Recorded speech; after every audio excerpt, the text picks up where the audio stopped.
Hey Vlads, tinatanong kasi ni Norman, ano exactly yung edge natin pagka naglalaro tayo ng tournament?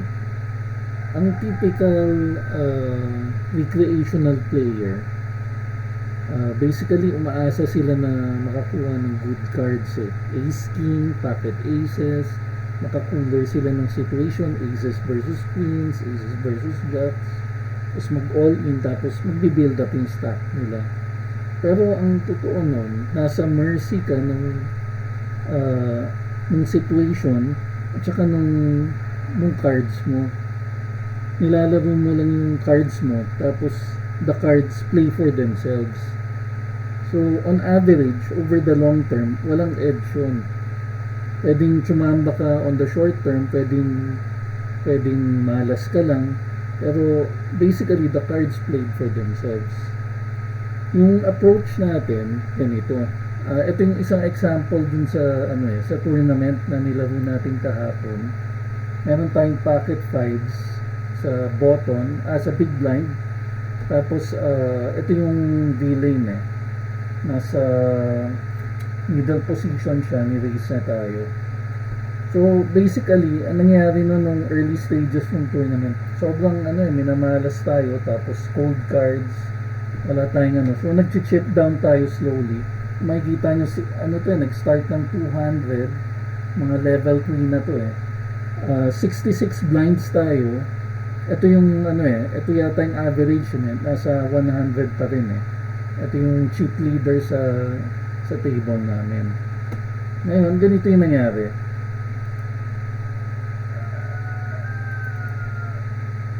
Okay, ni-raise niya 3 big blinds, kinall natin. Standard naman. Ito yung flop. So, chinek niya. Hindi ko alam exactly paano siya nagpe-play ng ito. May check back range siya eh. So, chinek back ko din. Pero, ito yung stats niya na pinapakita dun sa GG Poker. Yung VPIP niya is 40, pre-flop raise is 20.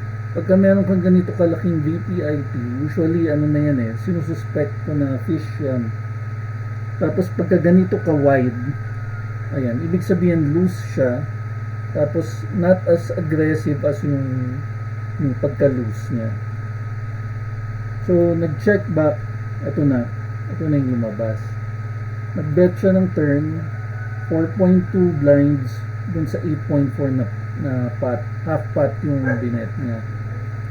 So for now, tinitimpla niya yung dahil nag-check siya sa flop, probably ang hand niya is value. May value hand siya, pinoprotect niya and pinapat control niya.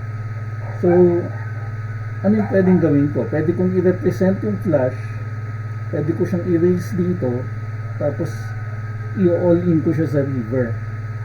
Yan, kung wala siya wala siyang more than top pair or middle pair, kung wala siyang flush man lang or ace, tapos may diamond sa hand niya, ipo-fold na yan. Pero kasi dahil may diamond tayo sa hand natin, meron tayong showdown value pagka naging 4 flush yung board natin. So kinol ko lang siya muna. Ayan, nag-break. So ano yung range niya? Pwedeng probably given na nag-bet siya ng turn, rin siya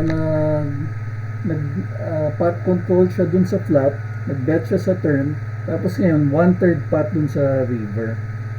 Parang binibet niya dito yung hand strength niya. So basically yan, pwedeng ace x, pwedeng busted flush draw, pwedeng second pair, king x. So anyway, hand yun na hindi ganun kalakas relative sa wetness nitong board na to. So dito naka-identify ako ng spot na pwede natin siyang erase para i-force siya mag-fold, tapos kukunin na natin tong 21-22 big blind pot. So ganito yung nangyari. So binet ko yung yung pot, tapos ayan, Yan yung risk niya eh. Tapos tinold niya. Yung pinakita niya sa akin after nun, pinakita niya meron siyang ace. So tinold niya yung top pair dun sa situation na yun. So ganun ka mag-chip up sa tournament. Meron akong isa pang example dun sa tournament. Pakita ko sa next video.